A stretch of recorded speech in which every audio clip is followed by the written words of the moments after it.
साथियों, आज दोबारा से आप सभी के बीच आ गए हैं एक नया पार्ट लेकर, पार्ट सेकंड। और इस पार्ट सेकंड में आज हम बात करने वाले हैं, आज इसमें हम पढ़ेंगे राष्ट्रपति। पहले वाले पार्ट को जो मैंने आप लोगों के लिए अपलोड कर दिया है अपने यूट्यूब चैनल पर, जिसका नाम है स्टडी विद दीपक सर, उसी पर आपको अब ये दूसरा आपको मिलने वाली है वीडियो, जिसमें हम डील करेंगे कि किस तरीके से जो क्वेश्चंस हैं ये टाइम एंड वर्क प्रेसिडेंट से रिलेटेड वो कैसे पूछे जाते हैं, और आगे जो आर्टिकल्स है वो किस तरीके से उनसे रिलेटेड है। उन सभी चीज़ों को देखते हुए अब हम आगे बात करते हैं। तो हम बात किसकी कर रहे थे? हम बात कर रहे थे प्रेसिडेंट ऑफ इंडिया की। प्रेसिडेंट ऑफ इंडिया हम टॉपिक पढ़ रहे हैं, यानी कि हम पढ़ रहे हैं भारत का राष्ट्रपति। जो भारत का राष्ट्रपति है वो हम बात कर रहे हैं। इसमें मैंने भारत के राष्ट्रपति में जो बातें बताई थी, मैंने बताया था ये कॉन्स्टिट्यूशन के भाग कौन से में 5 में है, चैप्टर कौन सा है, तो चैप्टर 1 था। और अगर हम बात करें आर्टिकल की, तो आर्टिकल 52 से लेकर 62 तक एक्सप्लेन किया गया है इसके बारे में। मैंने कुछ आर्टिकल्स आप सभी के साथ डील कर लिए थे कि इन आर्टिकल्स में प्रेसिडेंट को एक्सप्लेन किया गया है, लेकिन आज हम कुछ उनसे आगे आर्टिकल के बारे में स्टडी करेंगे। आई होप सो ये बात आप लोगों को भी याद होगी, इतना मैंने किया था या बता दिया था। मैं आर्टिकल आप लोगों को 52 बता चुका हूँ, डन है। भारत का एक राष्ट्रपति होगा, ठीक है। आर्टिकल 53 यानी कि 53 क्या कहता है कि उसकी जितनी पावर्स है, जो उसकी पावर्स है वो इंक्लूड मतलब जितनी भी एग्जीक्यूटिव पावर्स है, एग्जीक्यूटिव पावर्स है, यानी कि कार्यपालिका की जो शक्तियां हैं, कार्यपालिका की सभी शक्तियां, जो कार्यपालिका की सभी शक्तियां हैं वो किस में होगी? वो राष्ट्रपति में होगी। ये बात बताई गई है, ये मैंने आपको बताया था। दूसरा आर्टिकल जो 54 है वो क्या कहता है? 54 बहुत इंपॉर्टेंट है। ये बात शायद मैंने पिछली वीडियो में बताई थी, दोबारा से फिर समझ लेते हैं हल्का सा, कि इसमें राष्ट्रपति का निर्वाचन होगा। राष्ट्रपति का निर्वाचन, निर्वाचन का मतलब ये है कि राष्ट्रपति का चुनाव होना चाहिए, यानी कि राष्ट्रपति का इलेक्शन होगा। और इसके बारे में बताया कि राष्ट्रपति को जब सेलेक्ट किया जाए, जब राष्ट्रपति को चुना जाए, तो राष्ट्रपति को चुना जाएगा इलेक्शन के थ्रू, ठीक है। यहीं पर ही अगर हम बात करें कि राष्ट्रपति के निर्वाचन में अगर बात की जाए, राष्ट्रपति के निर्वाचन या चुनाव में भाग लेने वाले सदस्य, मतलब कौन कौन से मेंबर्स जो हैं उनके चुनाव में पार्टिसिपेट करते हैं, उनके चुनाव में भाग लेते हैं, तो उनमें से कौन कौन थे? तो आप याद रखेंगे इसमें कौन कौन मेंबर्स हैं? लोकसभा, राज्यसभा और राज्यों की विधानसभा से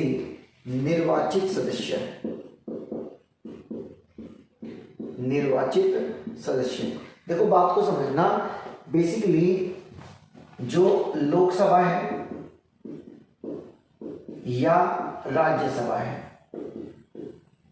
या हम यहां पर ही ऑब्लिक लगाकर बात कर लेते हैं विधानसभा, इन सभी में, इन दोनों में, तीनों में, बल्कि इन तीनों में 2 तरह के मेंबर होते हैं। 2 तरह के मेंबर कैसे होते हैं? इसमें जो सदस्य होते हैं 2 तरह के होते हैं। एक होते हैं मनोनीत और एक होते हैं निर्वाचित, ठीक है। एक होते हैं मनोनीत और एक होते हैं निर्वाचित। मनोनीत और निर्वाचित में दोनों में फर्क किस बात का है? जो मनोनीत होंगे वो राष्ट्रपति के मतलब राष्ट्रपति के द्वारा नॉमिनेट किए जाएंगे, नॉमिनेटेड होंगे, और जो निर्वाचित होंगे वो जनता के द्वारा इलेक्टेड, यानी कि इलेक्शन जीत कर आते हैं। ये 2 तरह की बात होती है। अब ये वाली जो बात है, इसका प्रावधान जो है, अगर ये जो बात है, इस बात को अगर हम यहाँ थोड़ी सी बात समझे, तो लोकसभा में इनकी संख्या होती है 2, और राज्यसभा में इनकी संख्या होती है 12। लोकसभा में राष्ट्रपति के द्वारा 2 व्यक्ति नॉमिनेट किए जाते हैं, जबकि राज्यसभा में राष्ट्रपति के द्वारा 12 व्यक्ति नॉमिनेट किए जाते हैं। अगर आप ये बात समझ रहे हैं कि विधानसभा में राष्ट्रपति नॉमिनेट करता है, बिल्कुल नहीं। विधानसभा में नॉमिनेट करता है राज्यपाल। उसका जो प्रोसेस है या उसका जो तरीका है वो अलग तरीके से नॉमिनेट किया जाता है। यहाँ पर वो बात नहीं चलती, ठीक है। ये वाली बात यहाँ पर एक बार मैं फिर इसको एक्सप्लेन करूंगा, फिलहाल हम यहाँ पर आ जाते हैं। तो इसमें लोकसभा, राज्यसभा और राज्यों की जो विधानसभा है उसके इलेक्टेड मेंबर्स नॉमिनेट आते हैं। साथ ही साथ इसमें कौन आता है, जो दिल्ली है, दिल्ली और पुदुचेरी यानी कि पांडिचेरी जो है, इसके जो विधानसभा है, विधानसभा के सदस्य भी इसमें पार्टिसिपेट करते हैं। आप लोगों को ये बात और याद रखनी है, जो अभी वर्तमान का प्रोसेस है राष्ट्रपति के चुनाव का, उसमें ये दो चीजें भी ऐड कर दी गई है। देखो जैसे मैंने बताया वर्तमान का, इसका मतलब स्टार्टिंग में ऐसा नहीं था। अगर मैं वर्तमान की बात कर रहा हूं तो स्टार्टिंग में ऐसा नहीं था, ये बाद में ऐड किया गया है। कभी कभी बहुत रियल चांस है कि ये पूछ लिया जाता है, हम इस पर फोकस नहीं कर रहे, हम आगे जाते हैं। आर्टिकल आ जाता है 55। आर्टिकल कौन सा आता है, 55। अगर आर्टिकल 55 की बात करें कि आर्टिकल 55 में यानी कि 55 में क्या बताया गया राष्ट्रपति के बारे में, तो इसमें बताया गया है राष्ट्रपति के निर्वाचन का प्रोसेस, ठीक है। राष्ट्रपति के निर्वाचन की प्रक्रिया, प्रोसेस ऑफ इलेक्शन, जो राष्ट्रपति का प्रोसेस होगा इलेक्शन का वो कैसे होगा वो चीज समझाई गई है। इसमें कैसे बात समझाई गई है, इसमें बताया है कि ये होगा समानुपातिक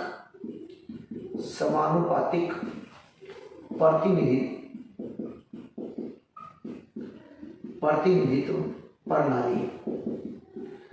समानुपातिक प्रतिनिधित्व प्रणाली का मतलब ये है कि आपको वोट देखना होगा कि लोकसभा के मेंबर की जो वोट है वो राज्यसभा के मेंबर के कितने के बराबर है, जबकि इन दोनों की वोट कितने जो एमएलए के बराबर है या एमएलसी के बराबर है, एमएलए के बराबर है, इन सभी को जो देखा जाता है वो चीज कहलाती है समानुपातिक प्रतिनिधित्व सिस्टम, ये चीज कहलाती है।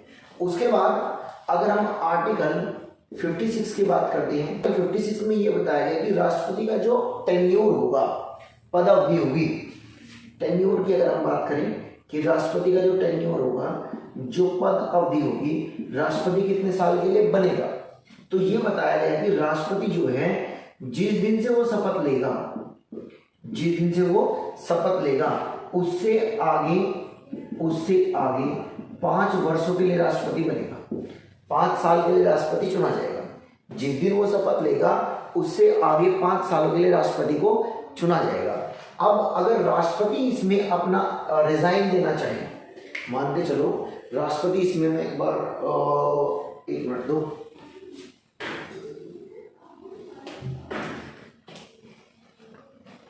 इधर से कर देते हैं। अगर राष्ट्रपति इसमें भाई, अगर मान लो राष्ट्रपति जो है अपना त्यागपत्र यानी कि रिजाइन देता है, तो रिजाइन देने के लिए वो कैसे क्या करेगा क्या नहीं करेगा, तो यहाँ बात समझेंगे थोड़ी सी कि राष्ट्रपति जब भी अपना रिजाइन देगा तो वो अपनी मर्जी से कर दिया। अगर मान लो राष्ट्रपति ने क्या किया, त्यागपत्र दिया,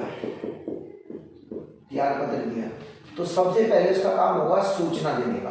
वो इन्फॉर्म करेगा, किसको इन्फॉर्म करेगा, वो पहले इन्फॉर्म करेगा लोकसभा स्पीकर को। लोकसभा का जो स्पीकर है, लोकसभा स्पीकर को सूचना दी जाएगी।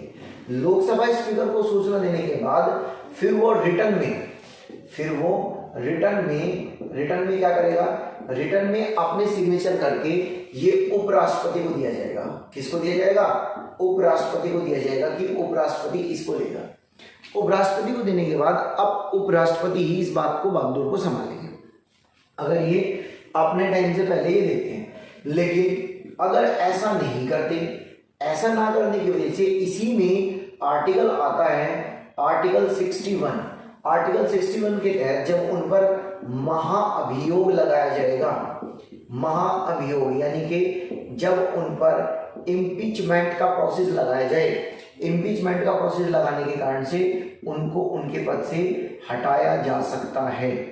ये 2 तरीके हैं उनको हटाने के।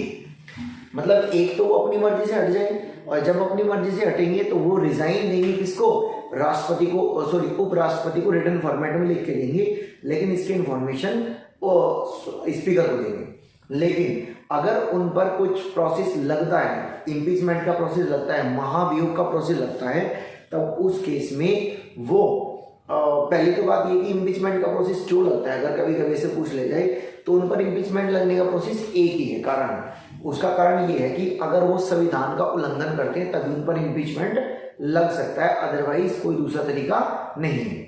मतलब अगर ये मानकर चले कि उनके द्वारा लिया गया निर्णय गलत है, या उन्होंने किसी के लिए जो जस्टिस किया वो गलत है, कुछ भी XYZ, तो वो बात वैलिड नहीं है। अगर राष्ट्रपति संविधान के विरुद्ध काम करता है या संविधान में कही गई बात के हिसाब से काम नहीं करता, तो मेरे दोस्त उस केस में उन पर इम्पीचमेंट लगाया जाता है। ये तो बात हो गई यहाँ पर। आगे चलते हैं बात को लेकर। अब आगे अगर हम आर्टिकल 57 की बात करें, आर्टिकल 57 की बात करें तो आर्टिकल 57 में हमें क्या बताया गया है, तो आर्टिकल 57 में बताया गया है, आर्टिकल 57 इसमें बताया गया है राष्ट्रपति के री इलेक्शन के बारे में बताया गया है कि राष्ट्रपति का री इलेक्शन कितना होगा। यहां एक बात याद रखेंगे, जब भी राष्ट्रपति के री इलेक्शन के बारे में बात की जाए, कई बार क्वेश्चन ये पूछ लिया जाता है कि राष्ट्रपति की आकस्मिक डेथ, आकस्मिक मृत्यु यानी कि सडन डेथ के बाद कितने समय के अंदर नए चुनाव कराए जाने चाहिए। तो अगर राष्ट्रपति का री इलेक्शन होता है तो ये बात यहां पर याद रखेंगे कि with in 6 month, with in 6 month जो है वो न्यू इलेक्शन होके रहेगा। विद इन 6 मंथ आपको नया इलेक्शन कराना पड़ेगा, ठीक है। अगर विद इन 6 मंथ जो है नया इलेक्शन नहीं कराते तो इसमें क्या होता है, जो राज गैप है यानी कि राज व्यवस्था का जो गैप है वो बढ़ जाता है। आज तक वैसा हुआ नहीं है कि 6 मंथ से ज्यादा का टाइम लिया, पहले इलेक्शन करा दिया। आगे चलते हैं। आगे अगर हम बात करते हैं आर्टिकल 58 की, कि आर्टिकल 58 क्या कहता है, तो आर्टिकल 58 बताता है इनकी एलिजिबिलिटी यानी कि इनकी योग्यता बताता है। इनकी क्या बताता है, योग्यता के बारे में बताता है कि अगर कोई राष्ट्रपति होगा तो उसकी क्या योग्यता होनी चाहिए। पहली योग्यता क्या होनी चाहिए कि उनकी जो मिनिमम एज है, जो उनकी मिनिमम एज है वो 35 वर्ष होनी चाहिए। ये बात बहुत इंपॉर्टेंट है। मिनिमम एज क्या होनी चाहिए, 35 वर्ष होनी चाहिए। दूसरी बात क्या बताता है कि वो भारतीय होना चाहिए, भारतीय नागरिक होना चाहिए, भारत का ही होना चाहिए। तीसरी बात क्या बताता है, दिवालिया नहीं होना चाहिए, दिवालिया नहीं होना चाहिए यानी कि दिवालिया का मतलब भी क्या है, बैंक करप्ट नहीं होना चाहिए, बैंक करप्ट ना हो व्यक्ति, दिवालिया नहीं होना चाहिए, बैंक करप्ट नहीं होना चाहिए, भारत का नागरिक होना चाहिए। फोर्थ जो मोस्ट इंपोर्टेंट थिंग है वो क्या है, वो ये है कि उसके पास एलिजिबिलिटी होनी चाहिए या वो एक क्राइटेरिया रखे member of the house, upper house का, या आप कह लीजिए कि लोकसभा के सदस्य की योग्यता। अगर उसके पास लोकसभा के सदस्य बनने की योग्यता है तब जाकर वो व्यक्ति क्या है कि उसके क्राइटेरिया है, ये है कि वो उसका मेंबर बन सकता है, ये उसकी योग्यताएं होनी चाहिए। उसके बाद आता है आर्टिकल 59। अगर आर्टिकल 59 की बात करें तो आर्टिकल 59 में क्या कंडीशंस हैं, तो आर्टिकल 59 बताता है कंडीशंस फॉर प्रेसिडेंट। जो प्रेसिडेंट है उसके लिए क्या कंडीशंस है। कंडीशन ये है कि उसकी नॉमिनेशन फीस, जो उसकी निर्वाचन जो फीस है वो कितनी होगी, एक तो 15,000 रुपये होगी। ये बात याद रखें, इसमें कंडीशंस है। दूसरी कंडीशन क्या है कि उसको राष्ट्रपति भवन में रहना होगा, प्रेसिडेंट हाउस में रहना होगा उसको, प्रेसिडेंट हाउस कहाँ पर है, दिल्ली पर है, दिल्ली में है, सॉरी प्रेसिडेंट हाउस कहाँ में है, दिल्ली में है। और किस पर है, रायसीना हिल्स पर है। कभी कभी ये पूछ लिया जाता है कि राष्ट्रपति भवन किस पर्वत पर है, तो पर्वत की चोटी यानी कि माउंटेन की चोटी कौन सी है? रायसीना हिल्स। लेकिन ये पार्ट किसका है? Raisina is a part of Aravalli. जो अरावली राजस्थान है, जो अरावली राजस्थान है उसका हिस्सा है रायसीना हिल्स, जो दिल्ली में एंड हो जाता है। ये बताता है आर्टिकल 59। उसके बाद अगर हम बात करते हैं कि आर्टिकल 60 क्या कहता है? आर्टिकल 60 ये कहता है कि राष्ट्रपति को अगर शपथ दिलाई जाए, ये बात याद रखेंगे इसके बारे में।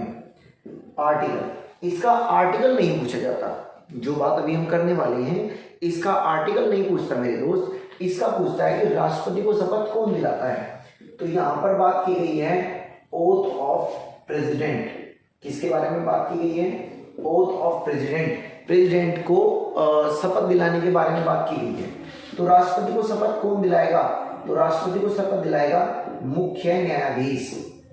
मुख्य न्यायाधीश जो है यानी कि chief justice of India, supreme court का जो मुख्य न्यायाधीश है, मुख्य न्यायाधीश किसका? उच्चतम न्यायालय। उच्चतम न्यायालय, उच्चतम न्यायालय का मतलब है सर्वोच्च न्यायालय कह लीजिए आप इसको, सर्वोच्च न्यायालय, या आप इसको एससी अर्थात सुप्रीम कोर्ट बोल दीजिए। जो इसका न्यायाधीश होगा वो उसको शपथ दिलाएगा। ऐसा क्वेश्चन नहीं आया अभी तक कि अगर ये ना हो, मान लो सुप्रीम कोर्ट का न्यायाधीश प्रेजेंट नहीं है, तो उस केस में साथी उनको शपथ कौन दिलाएगा? तो इनके ना होने पर, इनके ना होने पर कौन दिलाएगा? तो इसका जो वरिष्ठतम न्यायाधीश है, जो इसका वरिष्ठतम न्यायाधीश है, न्यायाधीश, वो इस केस में इनको ओथ दिलाएगा। ये बात भी आप अपने माइंड में बिल्कुल सेट कर लेंगे। दो बात बताई मैंने। एक बात मैंने बताया कि अगर सुप्रीम कोर्ट का जज प्रेजेंट नहीं है तो उस केस में उनको शपथ कौन दिलाएगा? तो आपका आंसर होगा वरिष्ठतम न्यायाधीश। लेकिन अगर वो व्यक्ति प्रेजेंट है तो वो तो शपथ दिलाएगी। इसके बाद आ जाता है आर्टिकल 61। क्या आता है? आर्टिकल 61। अभी थोड़ी देर पहले शायद मैंने यहाँ लिखा भी होगा आर्टिकल 61, ये रहा। आर्टिकल 61 में लिखा है कि राष्ट्रपति पर महाअभियोग लगाया जाता है इसके तहत। ये इम्पीचमेंट वर्ड जो है ये राष्ट्रपति के लिए है। ये बात याद आपको दिमाग में याद रखनी है बात। इम्पीचमेंट वर्ड किसके लिए है? राष्ट्रपति के लिए। ये क्या है? राष्ट्रपति को, ये क्या है इम्पीचमेंट? राष्ट्रपति को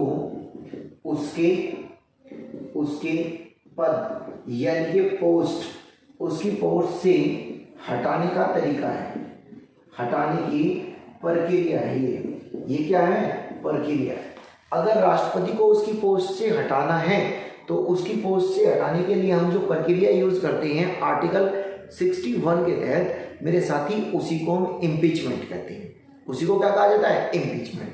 आ जाते हैं आर्टिकल 62 क्या कहता है? तो साथियों आर्टिकल 62 ये कहता है कि राष्ट्रपति की अगर आकस्मिक डेथ हो जाए, राष्ट्रपति की अगर मान लो सडन डेथ हो जाती है, मान लो राष्ट्रपति की अगर सडन डेथ हो जाए, आकस्मिक मृत्यु हो जाती है, तो उस केस में हमें क्या करना होगा?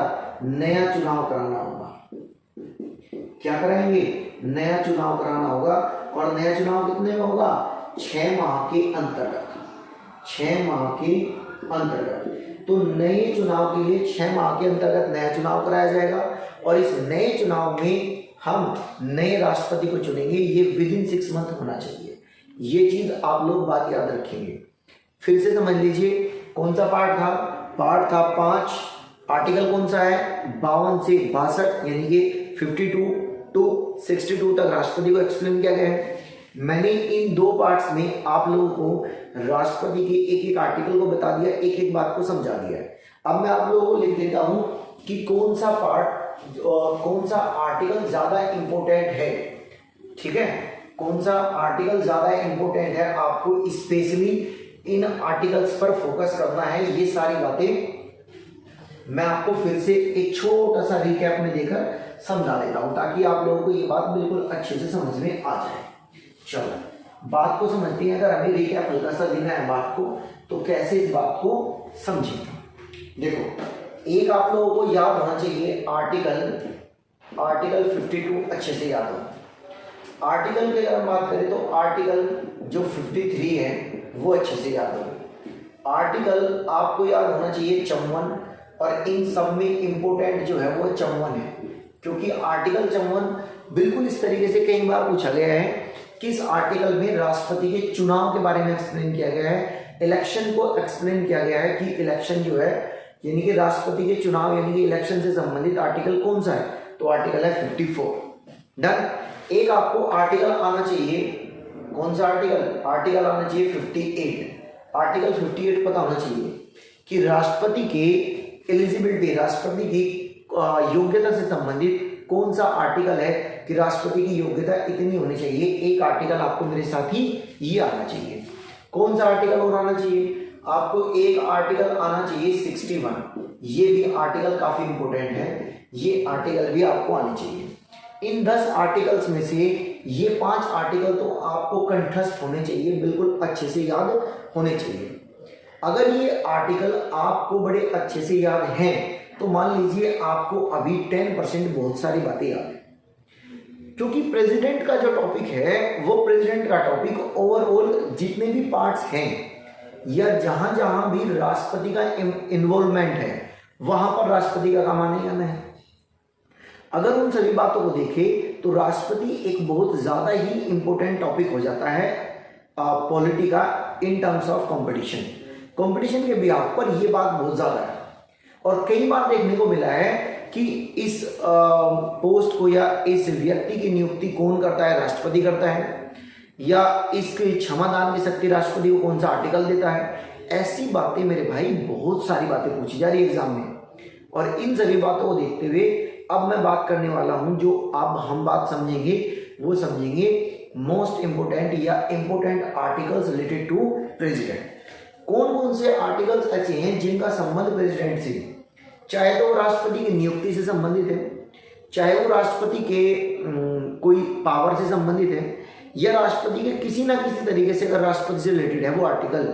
जैसे मान लो हम बात करते हैं धन विधेयक की बात करते हैं, मनी बिल की बात करें, तो मनी बिल बेसिकली राष्ट्रपति की प्री इन्फॉर्म, मतलब अगर राष्ट्रपति से आप पहले अनुमति नहीं लेंगे तो आप लोकसभा में उसको पेश नहीं कर सकते। तो मनी बिल भी प्रेसिडेंट से रिलेटेड है। तो ये मनी बिल कौन से आर्टिकल में है, ये बात कौन से आर्टिकल में कही है? 110 में कही है। तो ऐसी ही बातें हमें मेरे भाई समझनी है बात को। सबसे पहले मैं बात करता हूं अभी पावर्स ऑफ प्रेसिडेंट। प्रेसिडेंट की जो पावर्स हैं उनके बारे में हम एक बार जिक्र कर लेते हैं कि प्रेसिडेंट की क्या पावर है। वैसे तो प्रेसिडेंट की पावर को अगर हम बात करें तो अलग अलग सेक्टर में है। सेक्टर का मतलब मेरा ये नहीं कि मैं बिजनेस सेक्टर की बात कर रहा हूँ, मैं आईटी सेक्टर की बात कर रहा हूँ, या ऐसा नहीं, मैं एक तरीके से बेसिक टर्म यूज कर रहा हूँ। बहुत अलग अलग क्षेत्रों में, जैसे कि क्षेत्र का मतलब मैं कह सकता हूँ कि एग्जीक्यूटिव पावर्स अलग है, जस्टिस पावर अलग है उनकी, और सेना में पावर उनकी अलग है। तो ऐसे वीटो पावर है उनकी, इमरजेंसी पावर है उनकी। तो मैं अभी अलग अलग बातें लिख रहा हूँ। तो किस फील्ड की सबसे पहले बात करते हैं, तो मैं बात कर रहे हैं सबसे पहले राष्ट्रपति की शक्तियां और अधिकार। अभी टॉपिक क्या है, तो टॉपिक है यहां तक लिख रहा है ना भाई, राष्ट्रपति की शक्तियां और अधिकार। Powers of president and their rights. राष्ट्रपति की क्या पावर्स है और राष्ट्रपति की कितने अधिकार हैं, उन सभी के बारे में हम स्टडी करते हैं। सबसे पहले जो हम पावर की बात करने जा रहे हैं और अधिकार की बात करने जा रहे हैं, नियुक्ति संबंधित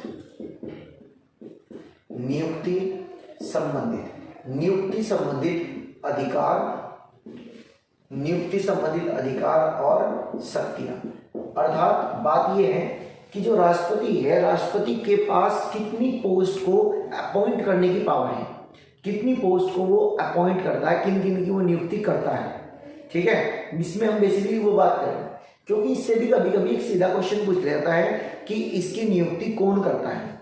जैसे सबसे पहले इसमें हम बात करते हैं प्रधानमंत्री। तो अगर हमसे ये बात की जाए कि प्रधानमंत्री की नियुक्ति कौन करेगा, तो राष्ट्रपति करेगा। कौन सा आर्टिकल कहता है, जिसकी हमें बात इंपोर्टेंट होगी उसका आर्टिकल भी लिखेंगे। तो आर्टिकल 75 ये कहता है कि भारत के राष्ट्रपति की भारत के प्रधानमंत्री की नियुक्ति कौन करेगा? राष्ट्रपति करेगा। अब आता है मंत्री परिषद, ठीक है। प्रधानमंत्री और जो मंत्री परिषद है, इसकी भी नियुक्ति कौन करेगा? राष्ट्रपति करेगा। ये आर्टिकल 74 कहता है, यानी कि 74 इस बात को कहता है। आगे बात करते हैं राज्यों के राज्यपाल। जो राज्यों के राज्यपाल है, यानी कि जो स्टेट्स हैं उनके जो गवर्नर हैं उनको भी अपॉइंट कौन करता है? तो राष्ट्रपति करता है। चलो अब लिख लो भारत के राजदूत, जो भारत के राजदूत है, ठीक, जो दूसरे देश में हमारे यहाँ पर इसका काम करते हैं, एम्बेसडर कह लीजिए, जो एम्बेसडर जो है उनकी नियुक्ति कौन करता है? उनकी नियुक्ति भी राष्ट्रपति करता है। आगे देखते हैं जो संघ लोक सेवा आयोग है, संघ लोक सेवा आयोग जो है, आयोग के अध्यक्ष व अन्य सदस्य। संघ लोक सेवा आयोग व अन्य सदस्य मतलब जो यूपीएससी है, यूपीएससी का जो चेयरमैन है उसकी, और यूपीएससी में जो और भी मेंबर्स सेलेक्ट किए जाते हैं एज अ चेयरमैन पोस्ट के लिए, उनको भी कौन अपॉइंट करता है? ये करता है। नेक्स्ट की बात करते हैं controller and auditor general of India, यानी कि कैबिनेट की बात अगर हम करें, controller and auditor general of India, इसकी भी नियुक्ति कौन करता है? इसकी भी नियुक्ति राष्ट्रपति करता है। तो इन सभी को अभी हमने देख लिया। इसके बाद जैसे भाषा आयोग है, लैंग्वेज जो बात है, जो भाषा आयोग है, इसको भी लिख लेते हैं। भाषा आयोग के आयुक्त, यानी कि जो चीफ है भाषा लैंग्वेज जो कमीशन है, उसके भी जो चेयरमैन है उसकी नियुक्ति कौन करता है दोस्त मेरे? राष्ट्रपति ही करता है। ये राष्ट्रपति से संबंधित मैंने अभी पावर्स आपको लिखवाई है अपॉइंटमेंट से। अभी हम बात करेंगे कि राष्ट्रपति की जो सेना से संबंधित पावर है, जो डिफेंस से संबंधित है, तो सेना से संबंधित पावर में क्या है? सेना से संबंधित पावर ये है कि राष्ट्रपति जो है तीनों सेना का सेनापति होता है। सेनापति को आप ये कह लीजिए कमांडर। तो जो प्रेसिडेंट है वो तीनों सेना का क्या होता है? कमांडर होता है। अभी जो हम बात नेक्स्ट वीडियो में करेंगे, वीडियो को इतना ही रखते हैं, नेक्स्ट वीडियो में हम बात करेंगे राष्ट्रपति की आपात यानी कि इमरजेंसी रिलेटेड पावर्स। जो राष्ट्रपति है, राष्ट्रपति की जो इमरजेंसी संबंधित पावर्स है, जो मतलब आपात संबंधित पावर्स है, उनको हम डिटेल में समझेंगे नेक्स्ट वीडियो में। आपात का मतलब देखो, मैं आपको हल्का सा ओवरव्यू देता हूं यहाँ पर। जैसे एक होता है राष्ट्रीय आपात, नेशनल इमरजेंसी, फिर दूसरा होता है क्षेत्रीय आपात यानी कि स्टेट इमरजेंसी, थर्ड होता है वित्तीय आपात जिसे हम कहते हैं फाइनेंस इमरजेंसी। इन तीनों इमरजेंसी को हम नेक्स्ट वीडियो में करेंगे। साथ ही साथ इमरजेंसी वाला जो कॉन्सेप्ट ये है, इमरजेंसी वाली जो ये बात है, ये कॉन्स्टिट्यूशन के कौन से पार्ट में है, कौन से आर्टिकल में आती है, कहाँ पहले लगी, कितनी बार लग चुकी है, ऐसी कुछ बातें जो बहुत इंटरेस्टिंग है, वो सभी के सभी हम नेक्स्ट वीडियो में यही बोर्ड पे लिखवा के एक एक कराऊंगा मेरे भाई में। ठीक है, बस आप हो सके तो लिख ले बात को, और ना हो सके तो वीडियो को बिल्कुल अच्छे से आराम से देखें। वैसे तो सारी बातें मैं बोर्ड पे लिख के ही कराऊंगा अब की बार। मैंने सोचा है कि सारी बातें एक एक मैं बोर्ड पे लिखवाऊंगा और सब बातों को आपको मैं बोर्ड पे यहीं से कराऊंगा। ठीक है, और आप किसी एग्जाम में बैठ के देख लेना, सारी बातें यहीं से मिलेंगी। मैक्सिमम से मैक्सिमम बात लिख के गए बात, ये ध्यान से रखना, ये सारी बातें यहीं से मिलेंगी। ठीक है, मिलते हैं अगली वीडियो में, तब तक के लिए जय हिंद।